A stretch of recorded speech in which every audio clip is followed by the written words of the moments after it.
Hello friends, welcome to Kalyani சுலகம். இன்றைக்கி இந்த வீடியோவில் ஒரு ஹெல்த்தியான பிரேக்ஃபாஸ்ட் செஞ்சு காமிக்க போகிறேங்க.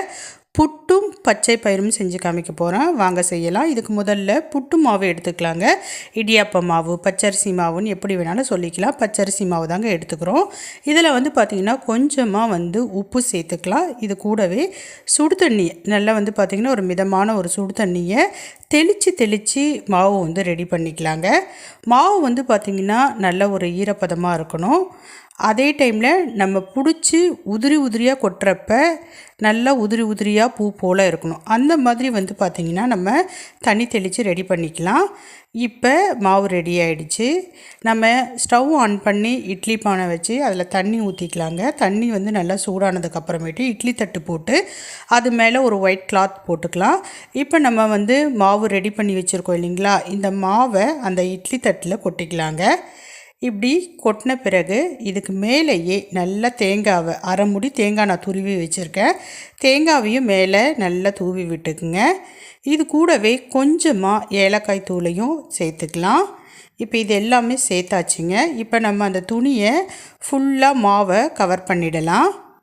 கவர் பண்ணிவிட்டு நம்ம இட்லி பானையினுடைய மூடியை போட்டு வேக வச்சு எடுத்தால் புட்டு ரெடி ஆகிடுங்க. இப்போ நான் மூடிட்டேன். இது அப்படியே இருக்கட்டும். இப்போ இந்த புட்டு கூடவே நம்ம ஒரு முக்கியமான புரோட்டீன் சத்து நிறைஞ்ச ஒரு பச்சை பயிரையும் சேர்த்து சாப்பிட்றப்ப ரொம்ப ஹெல்த்தியாக இருக்கும். அதனால் நான் பச்சை பயிரை ஒரு 6 மணி நேரம் ஊற வச்சு எடுத்துக்கிட்டேங்க.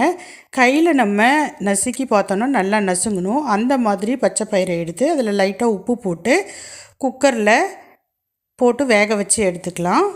இப்போ ஸ்டீம் வந்துச்சு. நான் விசில் போட்டுட்டேன். இப்போ விசில் வந்துருச்சுங்க. நான் 4 விசில் விட்டு ஆஃப் பண்ணிட்டேன். இது அப்படியே ஒரு ஓரமாக இருக்கட்டும். ஸ்டீம் அடங்கினதுக்கு அப்புறமேட்டு நான் ஓப்பன் பண்ணி காமிக்கிறேன். இப்போ இந்த சைடு பார்த்திங்கன்னா நம்முடைய புட்டு மாவும் ரெடி ஆகிடுச்சு. பாருங்கள், நல்லா பார்த்திங்கன்னா ஆவி வர ஆரம்பிச்சிடுச்சு. நான் ஆஃப் பண்ணிட்டேன். ஒரு 2 செகண்ட்ஸ் கழிச்சு ஓப்பன் பண்ணி காமிக்கிறேங்க. பாருங்கள், மாவு நல்லா ரெடி ஆகிடுச்சு. புட்டு மாவும் நல்ல வாசனை வருங்க. வெந்துருச்சுன்னா நம்ம ஏலக்காயெலாம் போட்டிருக்கோம். அந்த பச்சரிசி மாவு ஸ்மெல்லே ரொம்ப நல்லா வந்தது. நான் ஆஃப் பண்ணி ஓப்பன் பண்ணி காமிக்கிறேன். பாருங்கள், இந்த மாதிரி தான் இருக்குது. ரொம்ப நல்லா இருக்குது. இப்போ மாவு வெந்துருச்சான்னு பார்க்கலாம் வாங்க. இப்படி எடுத்து கையில் திரிச்சோன்னா திரி மாதிரி நல்லா திரிய ஆரம்பிக்குங்க. பாருங்கள், சூப்பராக வெந்துருச்சு மாவு. நல்ல ஒரு கமகமன்னு வாசனையாக இருக்குங்க. சூப்பராக பார்த்திங்கன்னா புட்டு பச்சரிசி புட்டு ரெடி ஆகிடுச்சு. இப்போ இதை நம்ம ஒரு அகலமான பாத்திரத்தில் கொட்டிக்கலாங்க. கொட்டுறப்ப பார்த்து கொட்டுங்க.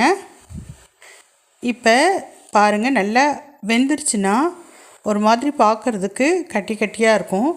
ஆனால் நம்ம உதுத்து விட்டோன்னா நல்லா அப்படியே படபடன்னு உடஞ்சிரும். சூப்பராக இருக்குது பாருங்கள். இப்போ நான் உடச்சி விட்டுக்கிறேன். எவ்வளோ ஒரு சாஃப்டாக இருக்குது பாருங்கள். பூ போல் புட்டு ரெடி ஆகிடுச்சு. இப்போ இந்த சைடில் ஸ்டீம் அடங்கிடுச்சிங்க. நான் குக்கரை ஓப்பன் பண்ணி காமிக்கிறேன் பாருங்கள். பச்சை பயிரும் ரொம்ப சூப்பராக கரெக்டான பதத்தில் பார்த்திங்கன்னா வெந்து வந்திருக்கு. எப்படி இருக்குன்னு பார்த்திங்கன்னா பார்க்குறதுக்கு குழைவானது மாதிரி தான் இருக்கும்.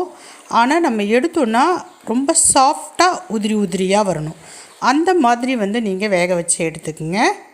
இப்போ இது கூட சேர்க்கறதுக்கு தேங்காய் பூ, நாட்டு சர்க்கரை இது எல்லாமே எடுத்து வச்சுக்கலாம். பாருங்கள், புட்டு அழகாக வந்திருக்கு. புட்டு வச்சுக்கலாங்க. ஒரு சைடு பார்த்திங்கன்னா பச்சை பயிர் வச்சுக்கலாம். இது கூடவே பார்த்திங்கன்னா ஒரு வாழைப்பழம். காலையில் குழந்தைங்களுக்கு இந்த வாழைப்பழத்தோடு சேர்த்து கொடுக்குறப்போ ரொம்ப ஹெல்த்தியாக இருக்கும். இது கூடவே தேங்காய் பூ மறுபடியும் கொஞ்சம் சேர்த்துக்கலாம். நாட்டு சக்கரை சேர்த்துக்கலாங்க. காலையில் சாப்பிட்றதுக்கு குழந்தைங்களுக்கு ரொம்ப ஹெல்த்தியான ஒரு பிரேக்ஃபாஸ்ட் ட்ரை பண்ணுங்கள். என்னோடய சேனல் பிடிச்சிருக்குன்னா சப்ஸ்கிரைப் பண்ணிக்கோங்க. மறக்காமல் பெல் பட்டனை ப்ரெஸ் பண்ணி அதில் ஆல் ஆப்ஷனை கிளிக் பண்ணிக்கோங்க. பாய்.